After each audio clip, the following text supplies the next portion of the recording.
तर hi hello नमस्ते. तर guys अशा प्रकारे आमची कोस्टल रोड ट्रिप जी आहे ती कंप्लीट झालेली आहे आणि आज आम्ही मालवण टू मुंबई ट्रॅव्हल करणार आहोत. तर आम्ही कसं जातो आहे ते नक्कीच बघा. आमचे 3-4 दिवस जे आहेत ते कंप्लीट होत आहेत ट्रॅव्हलिंगचे. त्याच्यामुळे जर तुम्हाला ते व्लॉग्स बघायचे असतील कोस्टल रोड ट्रिप जी आम्ही कशी केलेली आहे, जर ती बघायची असेल तर प्लीज माझे अगोदरचे 3 ब्लॉग्स बघा. त्याच्यामध्ये नक्कीच तुम्हाला समजेल की कोस्टल रोडमध्ये काय काय येतं आणि कशाप्रकारे आम्ही ट्रिप केलेली आहे. आणि आता मी नाईटला ट्रॅव्हलिंग स्टार्ट करतो आहे कारण की डेमध्ये जे आहे ते खूप जास्त ऊन असतं आणि ऊन मला स्वतःला सहन होत नाही. त्याच्यामुळे आम्ही नाईट ट्रॅव्हल स्टार्ट करतो आहे. So guys stay tune. So guys आम्ही 2 डेज जे आहे ते रॉयल देवबाग होम स्टेमध्ये आम्ही लोक राहिलेलो होतो आणि खरंच खूप जास्त छान आहे. हे ह्याच्या आजूबाजूचं ॲटमॉस्फिअर पण खूप छान आहे. आमची धन्य आणि इकडचं जेवण पण जे आहे ते खूप छान आहे, खूप छान आहे, खूप छान आहे. तर प्लीज नक्कीच तुम्ही गेलात तर इथे जाऊन व्हिजिट करा आणि खूप जास्त अफोर्डेबल प्राईसमध्ये सुद्धा आहे. तर गाईज आता आम्ही देवबागमधून निघालेलो आहोत आणि आता आम्ही देवबागला टाटा बाय बाय केलेले आहे. इथे मस्त संध्याकाळची गाणी वगैरे लावलेली आहे. टिपिकल गावची वाईब इथे येते.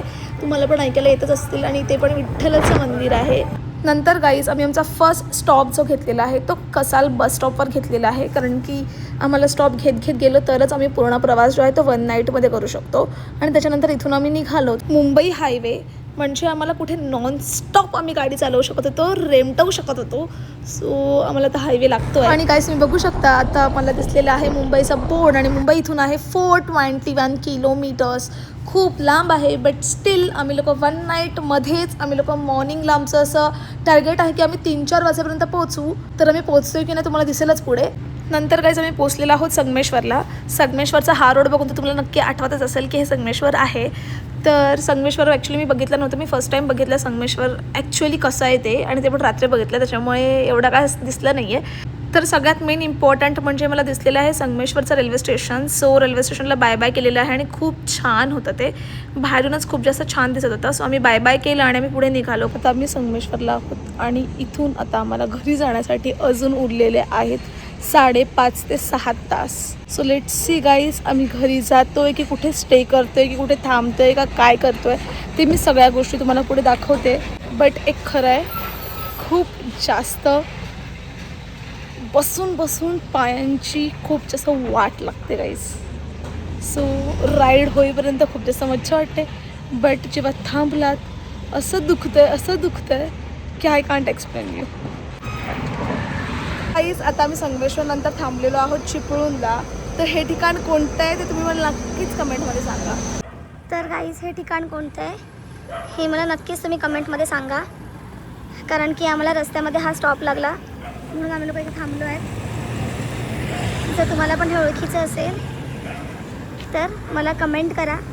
सो गाईज आता मी आलेली आहे MIDC परिसरामध्ये आणि तुम्ही बघू शकता की इथे किती लाईट आहे आणि इथे लाईट असणारच कारण की इथूनच आपल्याला सगळ्यांना वीज पुरवठा होतो. तर गाईज आता मी पुढचा स्टॉप घेतलेला आहे खेड आणि तिथे मी पिते चाय कारण की एनर्जी इज मोर इम्पॉर्टंट. आमचे धन्य चीयर्स. सो गाईज आता मी आलेली आहे मुंबई गोवा हायवेला आणि तिथून आता मी जाणार आहे टनलमध्ये. तर गाईज हा टनल जो आहे तो खरंच खूप जास्त मोठा होता आणि त्याच्यामध्ये जाऊन मला खूप जास्त मज्जा आलेली होती कारण की खूप डेज नंतर मी टनलमध्ये गेलेली होती आणि ते पण नाईट टाईमला कारण की एवढा लेट नाईट मी जास्त फिरत नाही. तर आम्ही टनलला पण बाय बाय केलेलं आहे आणि आम्ही पुढे निघून गेलेलो आहोत. आणि गाईज तुम्हाला दिसतं आहे का की आता सकाळचा सूर्य जो आहे तो उगवायला लागलेला आहे. आणि गाईज आमच्या लोकांची ट्रिप स्टार्ट झाली होती रात्री आणि सकाळ झाली आहे तरी पण आम्ही लोक अजून पोचलेलो नाही आहोत. तर आता मी पनवेलमध्ये एंट्री मारत आहोत. सो आता खूप जास्त भूक लागली गाईज. सो आता मी बघतो भाई काहीतरी भेटला पाहिजे खायला. तर गाईज अशा प्रकारे तर सकाळची पहाट झालेली आहे आणि खरंच खूप जास्त सुंदर नेचर होतं. इकडे धुकं पण दिसत होतं आणि शांतता पण जास्त होती आणि खूप छान वाटत होतं. असं वाटतच नव्हतं की आपण रात्रभर प्रवास केलेला आहे.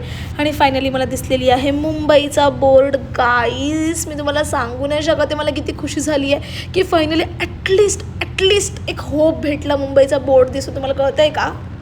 आणि आता मी तब्बल 5 ते 10 मिनटावरती आहे माझ्या घरापासून आणि हा आहे आपला ऐरोलीचा ब्रिज जो किती सुंदर दिसतोय तुम्ही बघू शकता आणि खूप जास्त रिफ्रेशिंग वाटत होतं आणि खूप छान वाटत होतं. तर आत्ता आम्ही पोहोचलेलो आहोत आमच्या घरी जिकडे आम्हाला स्वतःची झोप भेटणार आहे, शांतता असणार आहे. आणि आम्ही तब्बल 12 तास प्रवास केलेला आहे. काल रात्री 7:30 वाजता आम्ही ट्रॅव्हलिंग सुरू केलं होतं मालवण 7:30ला परफेक्ट मॉर्निंगला आम्ही इथे पोहोचलेलो आहोत.